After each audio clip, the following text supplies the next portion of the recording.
Hidup mati kita untuk Tuhan, seperti kata Rasul Paulus, kalau aku mati keberuntungan, kalau aku hidup untuk Tuhan ya. Jadi hidup kita bukan hanya untuk diri kita sendiri lagi, bukan berarti kita nggak bisa berkeluarga, bukan kita nggak bisa berbisnis, bukan kita nggak boleh menjadi pribadi yang suka misalnya ambil waktu liburan. No, kita seperti manusia normal, tapi bedanya sekarang adalah semuanya dari Tuhan, oleh Tuhan, untuk Tuhan. Berbisnis dari Tuhan, oleh Tuhan, untuk Tuhan. Dan juga untuk berkomunitas dari Tuhan, untuk Tuhan, oleh Tuhan. Intinya semua fokusnya hanya siapa? Jesus ya, itu artinya lagu ini. Oke, siap semua dengan firman Tuhan? Yuk, sebelumnya kita masuk, kita akan buka firman Tuhan ya. Kita akan masuk sekarang.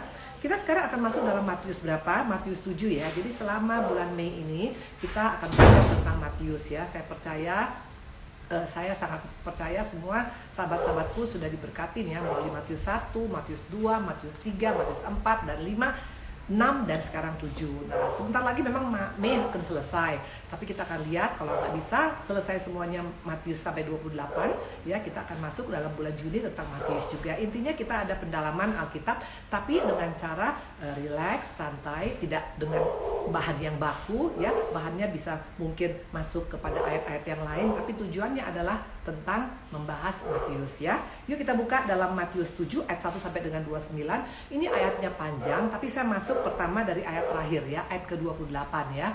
Kita buka Matius 7 ayat 28 dan 29. Dan setelah Yesus mengakhiri perkataan ini, takjublah orang banyak itu mendengar pengajarannya, sebab ia mengajar mereka sebagai orang yang berkuasa, tidak seperti ahli Taurat ya, ahli Taurat mereka. Saya ulang sekali lagi ya. Jadi kita sekarang akan membahas tentang Matius 7 ayat 1 sampai dengan 29, tapi kita mulai dari ayat yang terakhir ya. Makanya firman Tuhan itu keren banget ya. Ibu-ibu, bapak-bapak atau siapapun yang mendengar pada hari ini, biasakan kita selalu adakan pembahas apa tuh pendalaman Alkitab ya. Waktu engkau membaca Alkitab, engkau mendalami, engkau merenungkan ya, seperti yang dikatakan oleh siapa? Daud ya, yang kesukaannya adalah merenungkan firman Tuhan siang dan malam ya. Renungkan firman Tuhan. Kita jangan renung tuh artinya nggak baca habis, tapi renungkan hanya sama Roh Kudus. Roh Kudus ini artinya apa ya? Waktu engkau minta tuntunan Roh Kudus akan berbeda. Maafkan saya, anjing saya dari tadi ribut ya. Memang suasana memang sekarang juga karena semuanya ada di rumah, jadi semua kedengeran. Tapi it's okay ya. Ya, saya percaya semua kita nggak terganggu, dan kalau sampai terganggu, saya percaya kita minta hikmat dari Tuhan. Saya akan ulang-ulang nanti ya. Oke, Matius 7 ayat 28 dan 29 saya ulang sekali lagi. Dan setelah Yesus mengakhiri perkataan itu, takjublah orang banyak mendengar pengajarannya, sebab ia mengajar mereka sebagai orang yang berkuasa, tidak seperti ahli-ahli Taurat mereka. Ini yang luar biasa ya. Ini ayat luar biasa. Dikatakan orang takjub, dunia takjub. Kenapa dunia takjub melihat kita? Kenapa dunia takjub melihat Yesus? Bukan karena Yesus itu mungkin dia orang kaya, bukan karena mungkin dia orang pintar yang sekolahnya mungkin tinggi, bukan karena dia mungkin kekayaan yang luar biasa. Tapi kenapa? Karena dikatakan Tuhan mengajar mereka sebagai orang yang berkuasa, yang dengan otoritas ya. Ini yang luar biasa ya. Jadi dikatakan Yesus itu mengajar bukan seperti orang biasa-biasa. Dia mengajar bukan seperti karena dia mungkin sekolahnya tinggi saja, tapi dia mengajar dengan penuh kuasa, dengan otoritas. Nah, ini bukti pribadi yang memiliki otoritas kerajaan surga ya. Nah, coba kita lihat ya, contoh-contoh bukti orang yang punya otoritas itu banyak sekali, dan Yesus sudah membuktikan dia adalah pribadi yang punya dengan otoritas Allah ya. Kita buka Markus 4 ayat 39 ya, buktinya bahwa memang Yesus itu adalah pribadi yang punya kuasa ya. Markus 4 ayat 39. Pada waktu itu ada gelombang, ada angin, ada taufan yang sangat dahsyat. Ingat ceritanya di dalam Markus ya. Apa yang terjadi? Ia pun bangun menghardik angin dan berkata pada danau, perhatikan, diam, tenanglah. Lalu angin itu reda dan danau itu menjadi teduh sekali. Gak main-main loh. Hanya cuma berapa kata saja Tuhan berkata, diam, tenanglah. Dan dikatakan apa? Angin reda dan danau menjadi teduh sekali. Ayat 41, perhatikan. Mereka menjadi sangat takut dan berkata kepada seorang yang lain, siapa gerangan orang ini sehingga angin dan danau pun taat padanya? Ini orang yang memiliki otoritas kerajaan surga. Luar biasa. Alam semesta saja pun tunduk kepada perkataan Yesus ya. Dan gak pakai lama. Gak harus pakai mungkin harus sebulan, 2 bulan, 3 bulan, setahun, 2 tahun. No, hanya pakai waktu hitungan detik. Tuhan katakan diam, tenanglah. Terjadi angin dan danau itu tunduk pada otoritas daripada Yesus ya. Nah, berarti kalau mau jujur, berarti virus corona pada saat ini pun kalau memang Tuhan mau berkata diam, tenanglah, bisa? Sangat bisa. Karena Tuhan kita tuh adalah Allah yang punya kuasa. Yesus adalah Allah yang punya kuasa. Dia berkata, "Hey, corona diam, jangan mutasi lagi." It can happen. Karena Allah kita Allah yang punya kuasa. Dan kuasa Tuhan tidak pernah berubah dari dulu, sekarang, sampai selama-lamanya. Ingat ya, makanya jangan kita merasa kita menjadi pribadi yang sangat-sangat biasa-biasa. Kita pribadi yang luar biasa karena kita adalah anak Allah yang luar biasa. Yesus kita luar biasa, berarti kita pun menjadi pribadi yang luar biasa. Amin. Nah, dikatakan tadi Tuhan bisa mensuruh berhenti. "Hey, corona 19, diam, tenanglah." It can happen. Karena ini terjadi 2000 tahun yang lalu, ini juga bisa terjadi. Alam semesta bisa diam kepada Yesus. Corona 19 pun juga bisa diam waktu Tuhan berkata, "Diam, tenanglah ya." Ini luar biasa. Nah, kita buka lagi Yohanes 11 ayat 39. Ayo kita lihat. Kata Yesus, "Angkat batu itu." Ya, angkat batu itu, kata Tuhan. Marta, saudara yang meninggal, berkata padanya, "Tuhan, ia sudah berbau sebab sudah 4 hari ia mati." Perhatikan ayat 43 dan 44. Dan sesudah berkata demikian, berserulah ia dengan suara keras, "Lazarus, marilah keluar." Orang yang telah mati itu datang keluar. Kaki dan tangannya masih terikat dengan kain kapan, dan mukanya tertutup dengan kain peluh. Kata Yesus kepada mereka, "Bukalah kain-kain itu dan biarkan ia pergi." Luar biasa. Lagi-lagi dikatakan, kalau tadi alam semesta, yang kedua maut pun tunduk kepada Yesus. Pertanyaan, bisa nggak Tuhan stop angka kematian daripada COVID-19? So pasti bisa. Tuhan tinggal bilang, "Hey, COVID-19, diam, berhenti, jangan lagi ada penaikan." It can happen. Tadi dikatakan alam semesta. Yang kedua dikatakan roh maut. Kematian pun Tuhan bisa tahan dia. Ini luar biasa. Bayangkan, sudah berbau busuk sekalipun ya, sama Tuhan tuh gak ada perkara yang mustahil. Sama Tuhan tuh gak ada perkara yang tidak mungkin. Makanya kalau engkau berkata, "Mana mungkin?" Yakin kita pengikut Yesus. Kalau engkau dan saya adalah pengikut Yesus, tidak ada istilah kita berkata, "Mana mungkin, kayaknya gak bisa ya." Gak ada yang gak bisa sama Tuhan. Suamimu yang bermasalah, istrimu yang bermasalah, ekonomimu yang bermasalah, anak-anakmu yang bermasalah, bisnis kita yang bermasalah sekarang, yang menurut dunia gak mungkin bisa dipulihkan, yang menurut dunia sudah kartu mati, hari ini kata Tuhan, "Aku bisa melakukannya." Karena Yesus adalah pribadi yang berkuasa. Kalau Yesus kita berkuasa, kita adalah pribadi yang sangat beruntung. Maka jangan sampai tinggalkan Tuhan, jangan sampai jauh daripada Tuhan, jangan sampai tidak bersama-sama dengan Tuhan. Waktu kita berjalan dalam Tuhan, apa yang Tuhan bisa lakukan akan bisa kita nikmatin juga. Amin. Ini luar biasa. Nah, dikatakan tadi sebagai peneguhan bahwa ternyata kematian juga itu tunduk kepada Yesus. Coba kita lihat ya, maut tuh gak pernah berkuasa atas Yesus. No, gak pernah. Maut gak pernah berkuasa atas Yesus. Tapi sebaliknya, Yesus yang menyerahkan nyawanya waktu di kayu salib. Bukan karena maut yang ambil nyawa Yesus. Mana buktinya? Kita buka Lukas 19 ayat 30. Kita lihat. Sesudah Yesus meminum anggur manis, berkatalah ia, "Sudah selesai." Lalu ia menundukkan kepalanya dan menyerahkan nyawanya. Ini ya, ini yang iblis berusaha tutup-tutupin agar orang Kristen menganggap Yesus dikalahkan oleh maut. Gak ada ceritanya Yesus dikalahkan oleh maut. Tapi maut itu yang malahan dikalahkan oleh Yesus. Kenapa? Yesus menyerahkan nyawanya dengan sukarela. Kenapa? Karena harus menggenapi perintah daripada Bapa di surga. Kenapa? Karena untuk menyelamatkan manusia. Kalau Tuhan gak menyerahkan nyawanya dengan rela, tidak akan bisa ada terjadi keselamatan bagi manusia. Makanya Tuhan gak pernah kalah dengan maut. Tapi maut tunduk kepada otoritas daripada Bapa di surga, kepada Yesus. Ini luar biasa ya.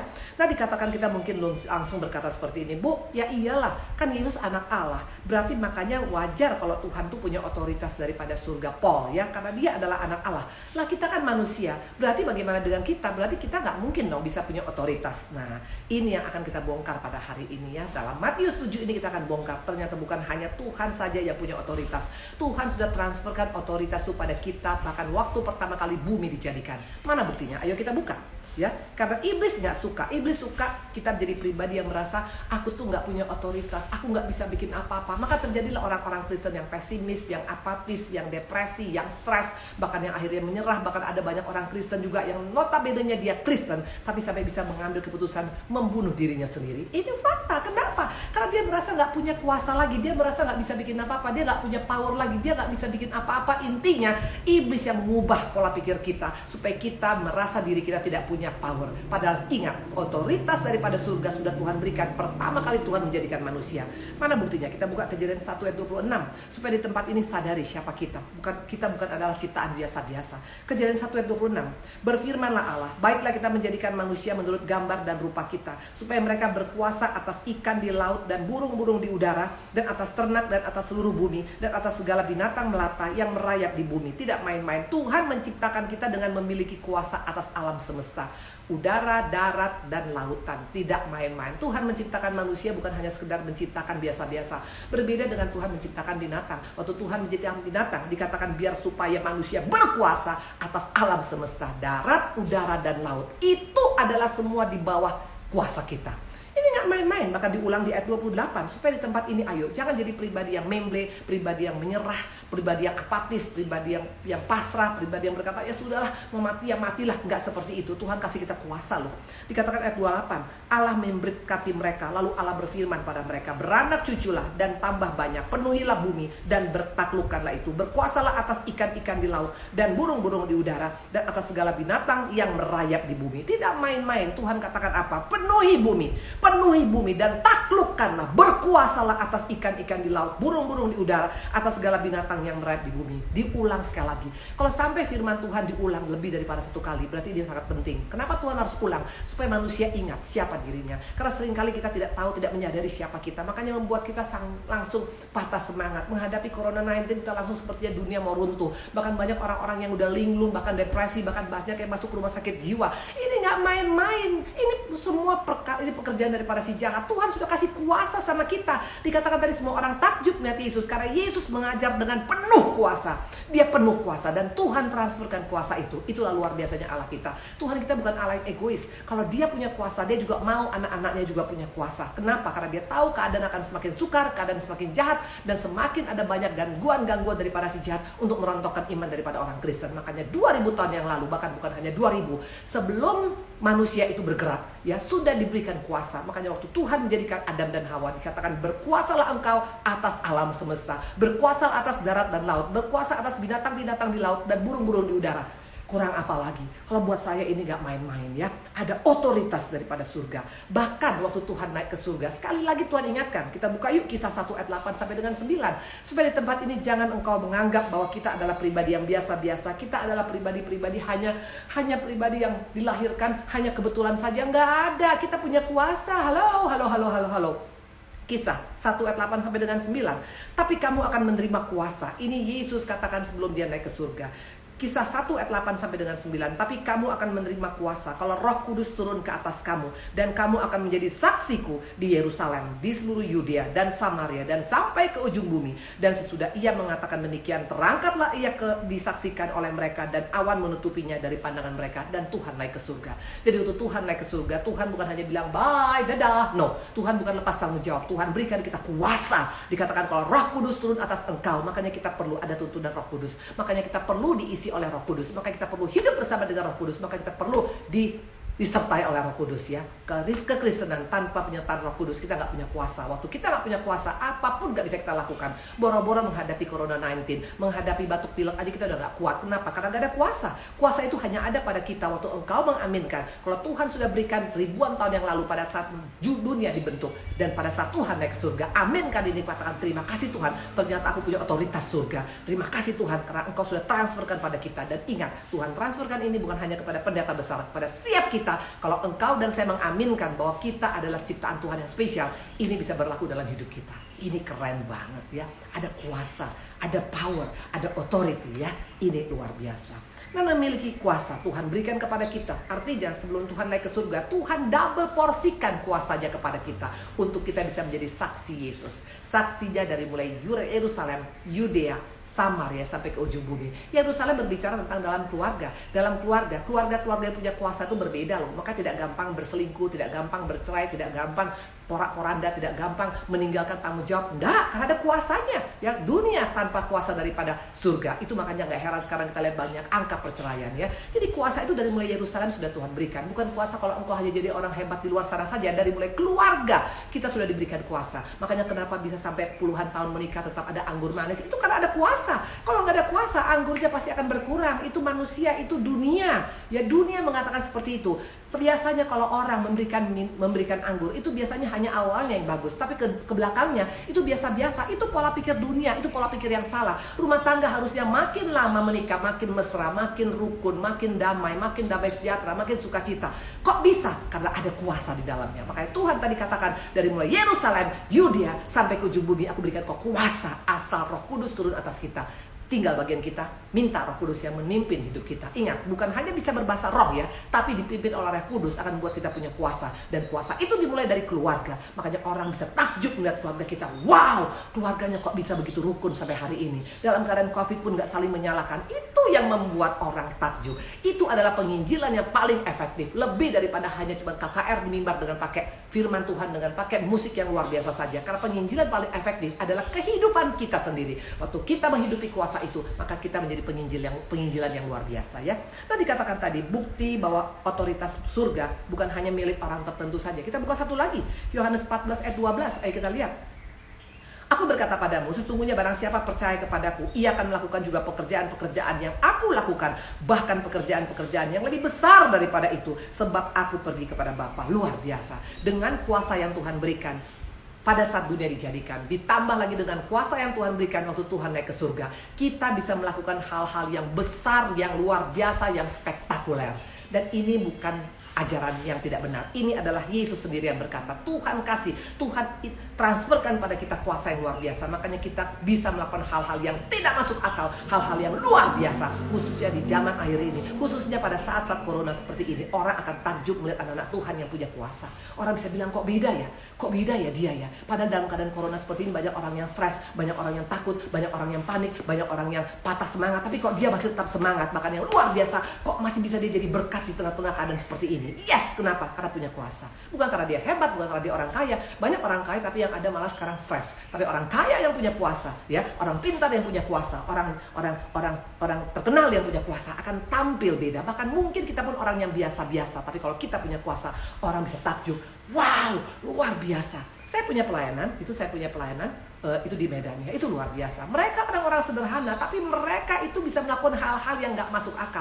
Orang-orang kaya yang hebat saja belum tentu bisa melakukan. Sekarang mereka pergi ke kampung-kampung untuk memberkati gereja-gereja yang ada di kampung. Karena mereka bilang, Bu, mereka sangat-sangat sedih. Ya, mereka sangat-sangat susah. Karena di kampung sekarang makan sangat susah. Mereka pergi pada ibu-ibu yang usia 60 tahun ke atas. Nah, ini kenapa bisa terjadi? Bukan karena mereka makan ginseng Korea, bukan. Tapi karena mereka praktekkan kuasa yang ada dalam hidup mereka. Makanya mereka bisa jadi berkat di tengah-tengah masalah seperti ini.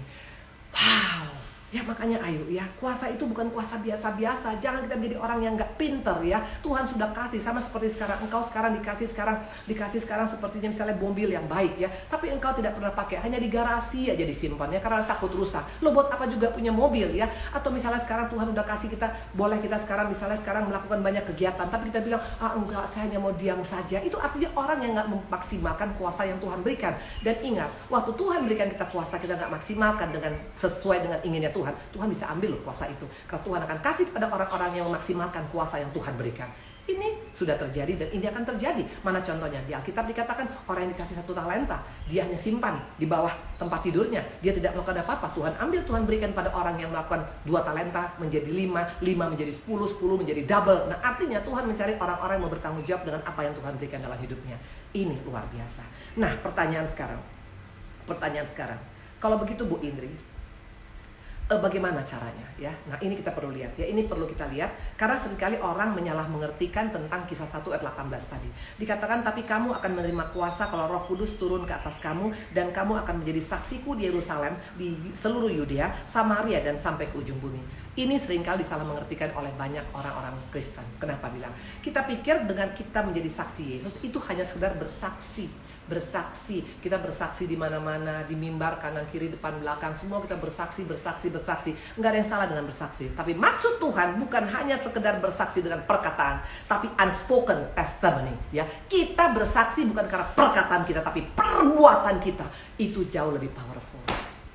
Makanya perbuatan kita yang menyaksikan tentang Tuhan Yesus. Orang bisa melihat waktu kita berbisnis ada Tuhan Yesus dalamnya. Karena bisnis kita halal. Bisnis kita itu yang sesuai dengan maunya Tuhan. Bukan bisnis yang kompromi dengan dosa. Dalam rumah tangga juga orang bisa melihat ada Yesus dalam rumah tangga kita. Karena apa? Karena bisa saling menghormati, saling menjaga perasaan, saling juga mengasihi, saling juga tidak membuat tawar hati. Orang bisa melihat, bukan karena saya berkhotbah sekarang, hai bapak-bapak, ibu-ibu, katakan firman Tuhan seperti ini. Tapi kenyataannya keluarga saya nggak seperti itu. Waktu saya hanya cuma pintar ngomong, tapi enggak menghidupin apa yang saya omongin. Itu bukan kuasa. Itu bukan kuasa yang Tuhan maksud. Maksud Tuhan Yesus kisah 1 ayat 8. Kita berkuasa apa? Waktu kita menghidupin apa yang kita omongin. Unspoken testimony. Itu yang namanya kesaksian yang tidak dibicarakan dengan mulut, tapi melalui perbuatan, melalui sikap kita. Itu yang membuat nama Tuhan dipermuliakan. Ya, jadi kita akan lihat nanti. Ternyata untuk kita bisa melakukan kesaksian yang tanpa dengan perkataan tapi dengan perbuatan, itu kita harus menghidupi namanya satu, nilai kerajaan Allah. Tanpa masuk dalam nilai kerajaan Allah, tidak akan bisa kita mengalami seperti itu. Kita akan pakai nilai kerajaan kita. Waktu kita pakai nilai kerajaan kita, nilai kerajaan dunia, nilai kerajaan majority, belum tentu itu nilai kerajaan Allah. Tapi kalau kita menghidupi nilai kerajaan Allah, ini yang membuat kita bisa menjadi pribadi-pribadi, menjadi saksi-saksi yang tanpa perkataan, tapi dengan perbuatan bisa menangkan banyak jiwa. Dan ini orang yang punya kuasa. Jadi yang punya kuasa bukan karena engkau hafal Alkitab, bukan karena kita hanya sekedar sekarang, misalnya sekarang bersaksi di mana-mana saja. Boleh, tapi maafkan saya, tukang obat juga banyak di mana-mana. Ya, dia omong segala macam, tapi dia sendiri nggak pernah pakai obat yang dia omongin. Itu nggak akan jadi apa-apa. Tapi kalau engkau memperkatakan dan kita mempraktekkan, itu baru namanya punya kuasa yang luar biasa. Sehingga alam semesta pun tunduk kepada apa kata kita. Bahkan kematian pun nggak bisa akan mengganggu kehidupan kita. Ini bicara tentang hal yang luar biasa. Nah, kita akan lihat sekarang ya. Tuhan Yesus mengajarkan tentang nilai kerajaan Allah.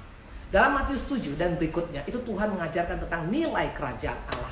Tapi seringkali dunia di akhir zaman ini, yang dia suka adalah berita-berita, adalah khotbah-khotbah, adalah perkataan-perkataan, adalah tema-tema yang menyenangkan di telinga, yang enak di telinga, yang kalau di telinga rasanya sepertinya nusuk-nusuk, sepertinya di hati dikorek-korek, itu kita gak suka ya. Mana buktinya? Kita buka Ibrani 5 ayat 12 sampai dengan 14.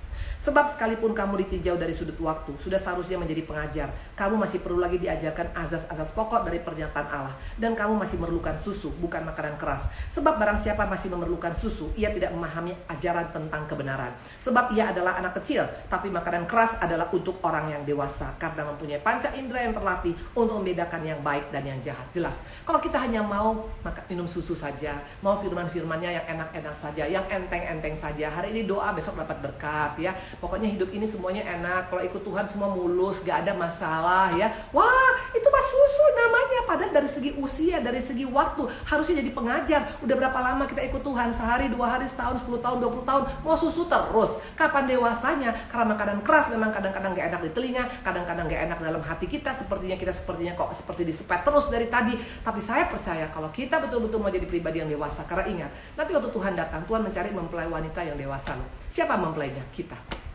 Kita mempelainya. Tapi bagaimana Tuhan bisa cari mempelai yang anak-anak yang taunya minta susu terus-terusan dari pagi sampai malam? Tidak bisa seperti itu.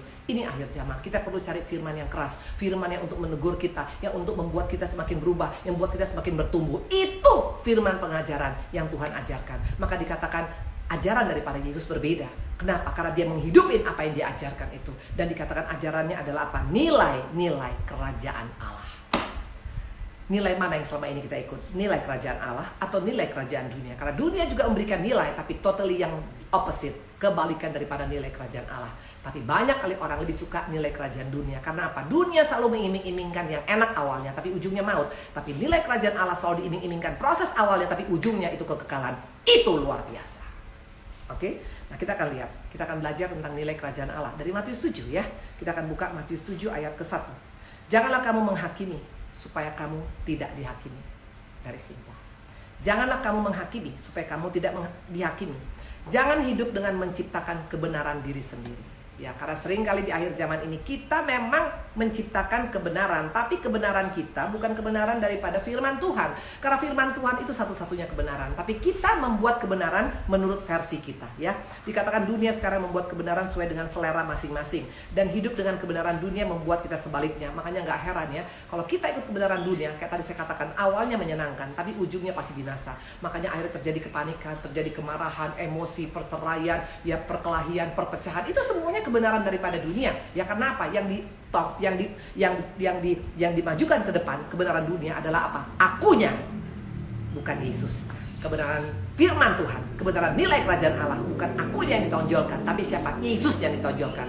Makanya total berbeda, ya. Apa nilai kerajaan Allah? Yuk kita buka Matius 22 ayat ke-34 sampai dengan 37. Ini kata kunci daripada nilai kerajaan Allah. Ketika orang Farisi mendengar bahwa Yesus telah membuat orang Saduki itu bungkam, berkumpullah mereka, dan seorang dari mereka, seorang ahli Taurat, bertanya untuk mencobai dia. Guru, hukum manakah yang terutama dalam hukum Taurat? Ini jelas ya, ini semua trik dunia. Masih mau coba tawar-menawar tentang kebenaran ya. Mereka mencobai, mereka mau tawar-menawar tentang kebenaran pada Yesus.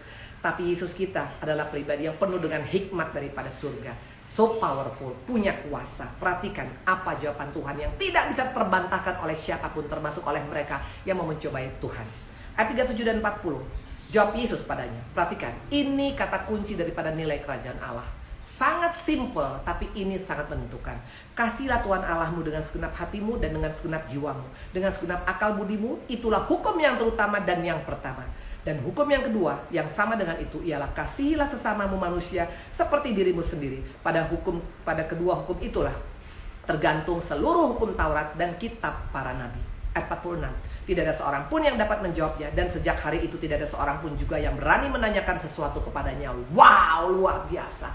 Yesus kita nggak pernah mau berdebat kusir ya. Kalau dunia ini kadang-kadang ya masalah kecil pun dibesarkan. Kalau Tuhan very simple, karena Tuhan tahu sampai hati daripada kita ya. Tuhan tahu ini orang niatnya bukan karena haus dan lapar akan Tuhan, tapi mau mencobai Tuhan. Dia coba tawar tentang kebenaran. Nilai kebenaran Allah, nilai kerajaan Allah tidak bisa ditawar. Tuhan hanya kasih dua kata kuncinya. Pertama, kasih Tuhan Allah dengan segenap hati, dengan segenap jiwa, dengan segenap akal budi kita. Yang pertama. Yang kedua adalah kasih sama manusia seperti dirimu sendiri. Dan di sana semua terletak seluruh daripada hukum Allah. Sangat sederhana. Sangat sederhana. Dan akhirnya apa? Orang-orang tadi yang mau mencoba tadi untuk menego tadi, orang-orang coba tadi mau menawar, orang-orang mau coba tadi mau mencobai Tuhan tadi, semua terdiam, terkatup mulutnya. Karena perkataan Tuhan itu sangat-sangat penuh dengan hikmat.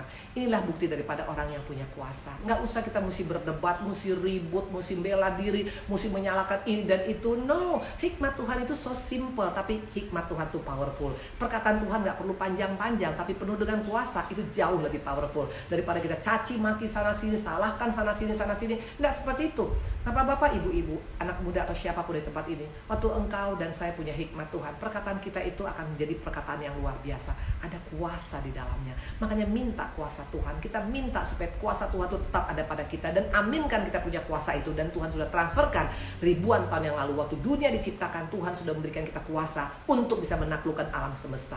Dan sebelum Tuhan bangkit dan sebelum Tuhan naik ke surga, Tuhan kembalikan lagi, kita berikan lagi kuasa itu kembali untuk menjadikan kita supaya menjadi saksi di Yerusalem, Yudea, Samaria sampai ke ujung bumi. Jadi kalau Tuhan sudah berkali-kali mengingatkan tentang kuasa ini, ayolah jangan kita menjadi orang yang degil, orang yang jadi keras hati. Katakan terima kasih Tuhan, aku mau terima kuasa ini, aku mau praktekkan dalam hidupku, khususnya di zaman-zaman yang susah seperti ini. Semua orang dalam keadaan linglung, panik, khawatir, stres, takut. Tapi kalau orang yang mau menghidupi kuasa yang Tuhan berikan akan tampil beda. Bagaimana cara untuk melihara kuasa itu? Very simple. Waktu kita mau menghidupi nilai kerajaan Allah. Apa nilai kerajaan Allah? Ada dua tadi dikatakan. Kasih Tuhan Allah dengan segenap hati, akal budi, dan juga dengan jiwa kita. Yang kedua, kasih sama manusia seperti dirimu sendiri. So simple. So apa adanya. Tapi so tegas dan so luar biasa. Itulah hikmat daripada Tuhan. Nah, kita akan lihat sekarang. Yang pertama tentang mengasihi Tuhan, ya. Kita lihat mengasihi Tuhan. Mungkin kita semua bilang, "Bu, ini saya mengasihi Tuhan." Fine, ya. Luar biasa ya. Berarti kita sudah melakukan apa yang menjadi kunci untuk tinggal dalam nilai kerajaan Allah.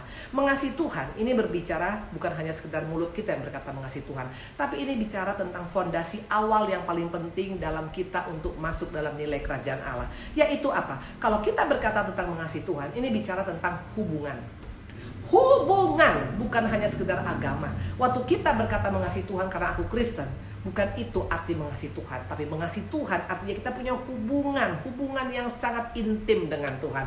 Ada bonding dengan Tuhan, ada intimacy dengan Tuhan, ada personal relationship dengan Tuhan, ada hubungan secara personal dengan Tuhan. Itu artinya mengasihi Tuhan, ya. Nah, dan ini yang gak bisa diambil oleh si jahat. Di akhir zaman ini, di zaman corona ini, semua si jahat bisa ambil. Apa yang corona bisa ambil? Nyawa kita, kesehatan kita, keluarga kita, pabrik kita, bisnis kita, karir kita, posisi kita, pelayanan kita, semua bisa diambil oleh si corona ini. Betul? Tapi hanya satu yang corona gak bisa ambil, yaitu apa? Lukas 10 ayat 39, ayo kita lihat. Perempuan itu punya seorang saudara yang bernama Maria. Maria duduk dekat kaki Tuhan dan terus mendengarkan perkataannya. Ini berbicara tentang kedekatan. Dia duduk dekat kaki Tuhan. Dia bukan duduk jauh-jauh. Dia bukan duduk sekarang 1 kilometer. No, dekat kaki Tuhan dan terus mendengarkan perkataan Tuhan. Ini berbicara tentang hubungan yang sangat intens, hubungan yang sangat akrab, hubungan yang sangat dekat, ya. Dan perhatikan ayat 42. Ini kata Yesus. Tapi hanya satu saja yang perlu. Ini kata Yesus. Ini standar daripada Yesus. Maria telah memilih bagian yang terbaik yang tidak akan diambil daripadanya. Tadi saya sudah bilang, saat ini corona bisa ambil semua dari hidup kita. Semua bisa diambil. Mau suami, mau istri, mau anak, mau orang tua kita, mau kesehatan kita. Nggak ada satupun yang bisa berkata, karena aku orang kaya, nggak akan bisa diambil dari saya. Semua bisa diambil. Bahkan sekarang banyak perusahaan-perusahaan yang bangkrut. Saya mendengar kemarin bagaimana begitu banyaknya sekarang hotel-hotel di Bali juga pada semua bangkrut. Sudah mau dijual dengan harga murah sekalipun, tapi nggak ada yang beli. Sekarang semua orang dalam keadaan kolaps. Ya, semua diambil oleh si corona. Tapi satu yang gak bisa diambil oleh si corona, satu yang gak bisa diambil oleh si jahat, itu apa? Hubungan intim kita dengan Tuhan. Dan itu yang terutama. Itu kata Yesus. Jadi jangan hanya kita dalam hidup ini hanya cari yang biasa-biasa. Kekayaan itu baik, tapi bukan yang terbaik. Betul? Posisi tinggi itu baik, tapi bukan yang terbaik, ya. Apalagi popularitas itu baik, tapi bukan yang terbaik. Pelayanan yang hebat itu baik, tapi bukan terbaik. Tapi hubungan dengan Tuhan itu yang terbaik, yang tidak bisa diambil oleh siapapun. Dan selama ini iblis usahakan supaya kita tidak mengerti itu. Iblis gak mau sampai kita punya hubungan dekat dengan Tuhan, ya. Nah, dikatakan tadi dunia lebih suka dengan gaya Marta, dengan kesibukannya. Tapi perhatikan orang yang hanya sibuk dengan hal-hal yang kelihatan. Perhatikan apa kata Tuhan.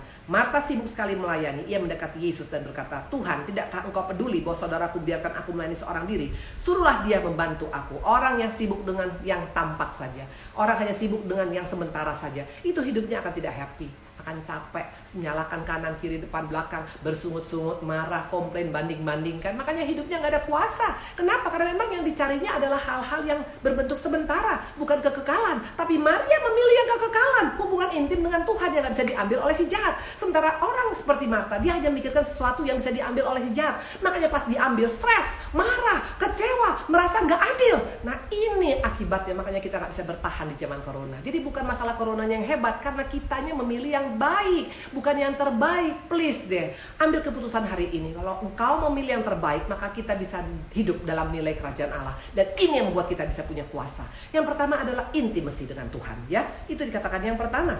Nah, dikatakan tadi, apa kata Yesus tentang Marta? Tuhan kasih komentar ini bukan hanya kepada Marta, tapi pada setiap kita yang selama ini hanya sibuk dengan apa yang bisa kita raih, apa yang bisa kita pegang, apa yang berbentuk sementara, ya. Marta, Tuhan menjawab, Marta, Marta, engkau khawatir dan menyusahkan diri dengan banyak perkara. Orang-orang hanya mementingkan sekarang masalah pabrikku, usahaku, tokoku, dengan posisiku, keluargaku, tanpa mencari sumbernya, yaitu hubungan intim dengan Tuhan. Kita akan capek satu saat dan kita akan sangat-sangat rugi sendiri. Ini akhir zaman, ya. Nah, semua tokoh-tokoh di Alkitab, kalau saya lihat, semua tokoh-tokoh di Alkitab itu memiliki keintiman yang pola abis dengan Tuhan. Jadi tadi nilai kerajaan Allah yang pertama tentang kasih Tuhan Allah dengan segenap hati, dengan segenap jiwa, dengan segenap akal budi, itu sudah dipraktekkan oleh tokoh-tokoh hebat di Alkitab. Siapa mereka? Kita buka Kejadian 6 ayat 9, ya. Inilah riwayat Nuh. Nuh adalah seorang yang benar, yang tidak bercela di antara orang-orang sezamannya. Dan Nuh itu hidup bergaul dengan Allah. Tidak dikatakan Nuh itu agamanya Yahudi, tidak dikatakan Nuh itu orang Kristen, tidak dikatakan Nuh itu adalah pendeta besar, tidak dikatakan Nuh itu adalah orang yang pelayanannya luar biasa, no. Tapi dikatakan Nuh hidupnya bergaul dengan Allah. Ini bicara tentang keintiman. Lagi-lagi, makanya kenapa Nuh bisa selamat, makanya Nuh dan keluarganya bisa diselamatkan, bahkan dia menyelamatkan seluruh binatang-binatang itu, dia dipakai Tuhan untuk proyek besarnya Tuhan. Karena hubungan intim itu jalan masuk kita untuk punya kuasa bersama dengan Yesus, ya. Nah, dikatakan tadi, Bukti dia orang bergaul dengan Tuhan, bukti dia intim dengan Tuhan. Saya mau tanya, Bahtera yang dibangun oleh Nuh, Bahtera besar apa kecil? Bahtera besar, karena semua binatang satu pasang masuk ke dalamnya. Artinya itu Bahtera yang sangat besar, betul? Pertanyaan, siapa Nuh? Kenapa dia bisa bangun Bahtera? Apa dia insinyur? Apa dia arsitek? Apa dia orang-orang yang memang spesial bagian pembangun kapal? Kita buka Kejadian 9 ayat 20, ayo kita lihat. Nuh menjadi petani, dia yang mula-mula membuat kebun anggur. Siapa Nuh? Dia bukan arsitek, dia bukan insinyur, tapi dia adalah seorang petani anggur biasa. Logikanya bagaimana petani bisa membangun Bahtera yang besar. Dan Bahtera itu Bahtera yang sukses. Tidak ada kebocoran, tidak ada kegagalan, bahkan sampai 40 hari bisa ngambang di atas air, dan akhirnya sampai semuanya selamat. Artinya ini pekerjaan yang sukses luar biasa. Ini proyek yang luar biasa. Padahal siapa yang membangun? Petani anggur biasa yang bernama Nuh. Kok bisa? Keintiman kita pada Tuhan membuat kita bisa mendengar semua petunjuk Tuhan sampai detail dalam kehidupan kita. Semua Tuhan akan kasih tahu pada kita waktu kita intim dengan Tuhan. Dan di zaman akhir ini kita butuh untuk bisa mendengar tuntunan Tuhan, supaya kita tidak salah melangkah. Bagaimana dengan kita? Jangan banggakan hanya kita pintar saja. Kepintaran kita di zaman corona seperti ini semua jadi nol. Lihat Amerika, kurang apa negara yang paling pintar. Sekarang sampai seperti di bulan-bulanin saja. Seperti aneh bin ajaib. Kalau saya lihat sekarang bagaimana kehidupan corona sekarang di Amerika, itu orang-orang Amerika nggak masuk akal buat saya semuanya. Jadi aneh bin ajaib ya. Kepintaran dunia nggak jadi jaminan. Tapi kalau kita, kalau engkau dan saya, kita punya kuasa, kita punya hikmat daripada Tuhan ya. Itu bagaimana caranya? Dengan keintiman kita pada Tuhan, kita bisa dengar apa petunjuk Tuhan. Dan Tuhan kalau ngomong sangat detail. Tuhan kasih tahu, sampai pakunya pun Tuhan kasih tahu berapa besar pakunya Nuh. Potongan kayunya bagaimana, bentuknya bagaimana. Itulah Tuhan kita. Tuhan kita Allah yang sangat detail. Mana bukti Tuhan Allah sangat detail? Waktu ada dikatakan orang banyak yang ikut dengan Tuhan, 3 hari gak makan, apa kata Tuhan pada murid-murid? Aku tidak mau sampai mereka nanti bisa pingsan di jalan. Tuhan sangat memperhatikan anak-anaknya. Tuhan sangat detail dalam kehidupannya buat kita. Sampai hal kecil pun Tuhan perhatikan dalam hidup kita. Tapi kenapa kita gak bisa merasa diperhatikan oleh Tuhan? Karena kita gak dengar suara Tuhan. Kenapa bisa gak dengar dengan suara Tuhan? Karena kita gak intim dengan Dia. Makanya dikatakan tadi, nilai kerajaan Allah hanya bisa kita masukkan waktu kita punya 2 hal tadi. Pertama, kasihi Tuhan Allah dengan segenap hati, dengan segenap jiwa, dengan segenap akal budi. Caranya bagaimana? Intim dengan Tuhan. Very simple.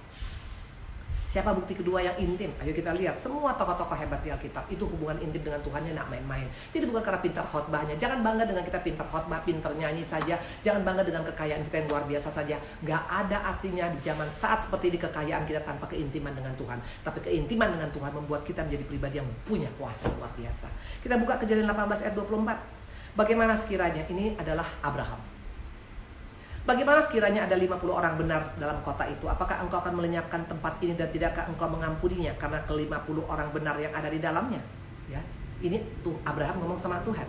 Ayat ke-32 katanya, ini Abraham lagi ngomong. Waktu dia gak dapat 50 orang, dia bilang sama Tuhan 40, 30, 20 dan terakhir untuk yang 10 orang. Dia bilang begini, janganlah kiranya Tuhan murka kalau aku berkata sekali ini saja. Sekiranya 10 didapat di sana, firman Tuhan, aku tidak akan memusnahkan karena yang 10 itu. Waktu kita dapat ayat ini apa? Saya sangat percaya kalau Abraham dan Tuhan gak punya hubungan yang sangat dekat. Gak mungkin Abraham berani sampai bernegosiasi seperti ini pada Tuhan.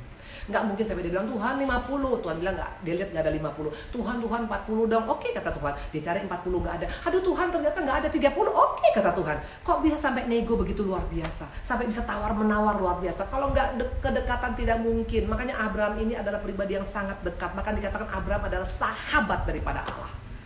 Makanya Abraham mendapatkan kepercayaan luar biasa, menjadi bapa segala bangsa. Bahkan dikatakan Allah Abraham, Ishak dan Yakub. Bayangkan kalau kita hidup dalam nilai kerajaan Allah. Ada otoritas, ada kuasa. Ini yang membuat kita bisa menaklukkan apapun yang ada di hadapan kita. Jadi jangan jadi orang Kristen yang gak pintar. Karena kuasa itu Tuhan berikan pada setiap kita. Bukan hanya pada orang-orang tertentu. Setiap kita punya kuasa asal kita mau hidup dalam nilai kerajaan Allah. Pintu pertamanya adalah apa? Kasih Tuhan Allah kita. Siapa contoh-contoh di Alkitab? Abraham. Mana bukti dia sangat dekat dengan Tuhan, punya keintiman, dia bisa bernego dengan Tuhan. Kita bisa nego dengan Tuhan. Sangat bisa, karena Tuhan kita Allah yang sangat fleksibel. Allah kita bukan Allah yang kaku, Allah kita Allah yang sangat penuh dengan belas kasihan. Yes, ingat Hizkia bisa nego dengan Tuhan. Waktu dia dikatakan harus mati, dia berkata, Tuhan masa kau tidak perhitungkan Tuhan? Oke, Tuhan perpanjang usianya 15 tahun. Itulah Tuhan kita. Makanya jangan pernah jauh daripada Tuhan. Dunia ini adalah yang sangat tega. Tapi kalau Tuhan kita Allah yang sangat penuh dengan belas kasihan. Kita datang pada Tuhan. Kalau kita punya hubungan intim, kita bisa nego pada Tuhan untuk hal-hal yang mungkin menurut dunia tidak mungkin. Kita bisa nego. Saya masih ingat waktu pas suami saya tabrakan. Ini fakta. Waktu suami saya tabrakan, itu dalam keadaan dikatakan dokter hanya 7 hari umurnya. Saya panggil pendoa saya dari Medan. Kami mengadakan penyembahan setiap hari. Rumah sakitnya Boromius, saya ambil hotel dekat Boromius. Kami tiap hari menyembah di sana. Tiap hari kami menyembah. Hanya bilang terima kasih Tuhan, Kau punya rencana baik. Kau tidak akan izinkan suamiku Tuhan. Kau ambil Tuhan dalam keadaan dia masih belum mengenal Engkau, masih belum mengalami pertobatan. Aku percaya Tuhan, Kau akan pakai kami suami istri menjadi pribadi-pribadi yang menjadi berkat bagi banyak orang. Itu yang kami minta. Tuhan belas kasihan apa yang terjadi. Hari ke-11 suami saya sadar, pindah ke ruangan biasa. Dan hari ke-21 pulang. Dan sekarang kami boleh melayani bersama-sama. Waktu engkau dan saya, waktu kita mau mengasihi Tuhan, waktu kita punya hubungan baik dengan Tuhan, kita bisa nego dengan Tuhan. Makanya hari ini ayo kita bisa nego dengan Tuhan tentang masalah corona saat ini. Intinya, tingkatkan hubungan intim kita dengan Tuhan. Ini luar biasa ya. Nah, dikatakan tadi adalah apa? Kasih Tuhan. Yang kedua kita lihat ya di sini ya. Yang kedua kita lihat mengasihi sesama manusia seperti diri sendiri. Kalimatnya pendek tapi ini kata kunci. Kata kunci untuk menghidupi nilai kerajaan Allah.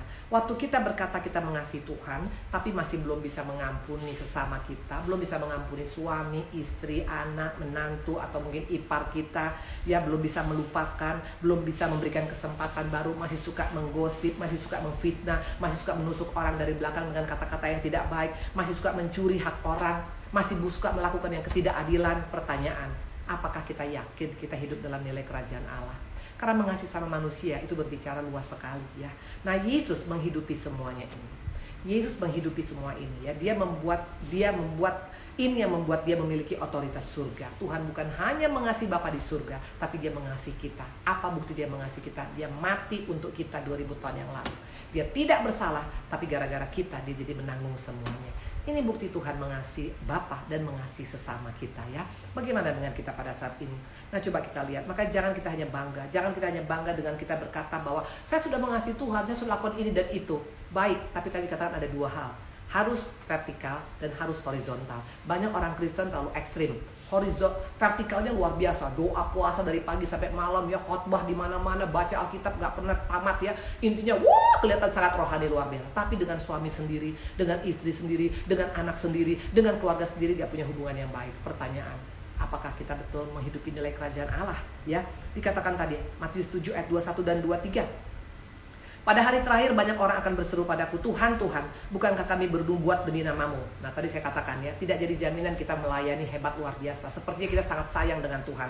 Aku mengusir setan demi namamu. Nah, kesannya semuanya untuk Tuhan, oleh Tuhan, dari Tuhan ya. Dan mengadakan banyak mujizat demi namamu juga. Nah, ini seringkali kita sering ungkit-ungkit, Tuhan kurang apa? Aku udah bikinkan, aku sayang sama Engkau Tuhan, aku mengasihi Engkau. Aku bikin ini, sampai aku tinggalkan semuanya, hidupku, duniaku, semua hanya untuk Engkau. Perhatikan, pada waktu itulah aku akan berterus terang pada mereka. Ini kata Yesus. Aku tidak pernah mengenal kamu, enyah daripadaku, kamu sekalian pembuat kejahatan. Ada orang yang Tuhan usir, padahal dia sepertinya mengasihi Tuhan. Kenapa bilang? Karena yang dia omongin tentang mengasihi Tuhan itu hanya kepada Tuhan, tapi tidak pada sesama. Sementara Tuhan tadi katakan ada dua kata kunci untuk kita masuk dalam nilai kerajaan Allah. Mengasihi Tuhan artinya bonding dengan Tuhan, intim dengan Tuhan. Yang kedua mengasihi sama seperti diri sendiri. Nah, waktu kita nggak melakukan ini, maka Tuhan akan usir kita. Perhatikan ayat ke-20. Jadi dari buahnya lah kamu akan mengenal dia. Tuhan gak pernah melihat pohonnya. Tuhan gak tertarik hanya melihat pohon yang rindang dengan daun yang penuh hijau. Tuhan mencari buah kehidupan daripada kita. Dan waktu kita menghasilkan buah, terlihat daripada kita menjadi berkat bagi sesama. Ini kesempatan kita. Corona ini adalah kesempatan kita untuk membuktikan apakah kita punya buah yang manis itu, atau hanya sekedar pohon kita rindang, sekedar kita berkata Tuhan luar biasa, Allahku baik. Sorry to say, jangan bangga dengan sekedar berkata aku mengasihi Tuhan saja. Mengasihi Tuhan tanpa mengasihi sesama, itu berarti kita masih belum menjalankan nilai kerajaan Allah ya. Nah, banyak orang Kristen seperti ini ya. Nah, coba kita lihat ya. Coba kita lihat Lukas 10 ayat 30 sampai dengan 34. Kita belajar bukan dari pendeta besar, bukan dari orang Kristen, tapi dari orang yang notabene-nya bukan orang yang tahu tentang kekristenan. Tapi lihat Lukas 10 ayat 30 sampai dengan 34. Jawab Yesus, adalah seorang yang turun dari Yerusalem ke Yeriko.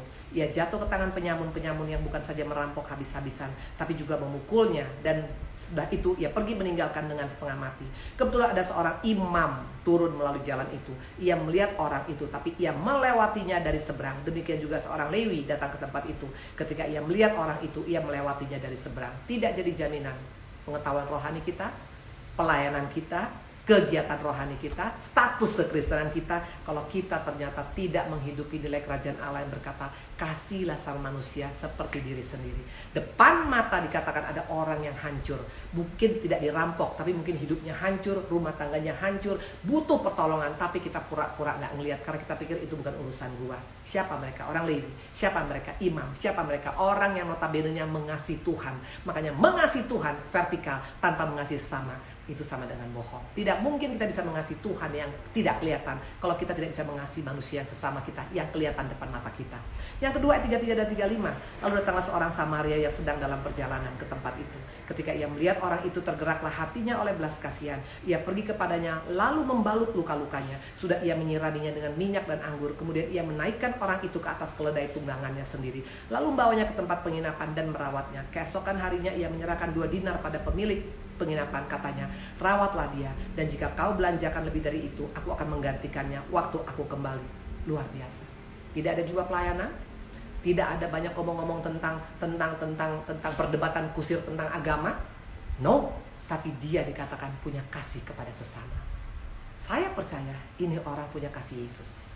Karena tidak akan mungkin dia bisa melakukan segala sesuatu kalau dia tidak punya kasih. Karena Yesus adalah kasih. Seorang bisa punya belas kasihan yang luar biasa tanpa mandang muka, itu karena dia punya kasih kepada Yesus. Hanya seringkali kita menganggap, seringkali kita menganggap bahwa cukup dengan kita berkata, saya mengasihi Engkau Tuhan. Pertanyaan, bagaimana dengan sesama? Ya, jadi dikatakan di sini, ayo, ya, dikatakan di sini, bagaimana dengan kita? Tuhan sudah berikan pada kita kuasa itu. Kuasa itu diberikan pada Tuhan waktu dunia diciptakan, dan Tuhan ingatkan kembali sebelum dia naik ke surga. Untuk kita mendapat kuasa, seperti yang Tuhan dikatakan punya kuasa buat orang takjub. Kuncinya adalah satu, waktu kita mau hidup dalam nilai kerajaan Allah. Ada 2 bukti daripada orang nilai dalam kerajaan Allah. Pertama, mengasihi Tuhan dengan segenap hati, dengan segenap jiwa, dengan segenap akal budi. Dan yang kedua adalah mengasihi sama manusia seperti diri sendiri. Waktu ini kita hidupin, kita gak akan mungkin lagi jadi pribadi yang masih tetap menyimpan kepahitan, masih menyimpan sakit hati, masih suka marah, masih suka emosi, masih dendam. Tidak mungkin. Karena kasih sesama itu membuktikan bahwa kita mau hidup dalam nilai kerajaan Allah. Dan ini yang membuat kita bisa mendapat kuasa, ya. Jadi saya sampai di sini firman Tuhan. Kita nanti akan berdoa, dan saya percaya semua kita diberkati. Dan saya akan save dulu nanti sebelum ada pertanyaan, ya. Oke. Terima kasih Tuhan Yesus. Terima kasih Allah kami. Biarlah Matius 7 ini boleh kami renungkan dan kami praktekkan dalam hidup kami. Berkati anak-anakmu yang mendengar pada hari ini, dan apapun yang kami alami saat ini, kami mau praktekkan kuasa itu. Terima kasih Allah kami. Haleluya. Amin.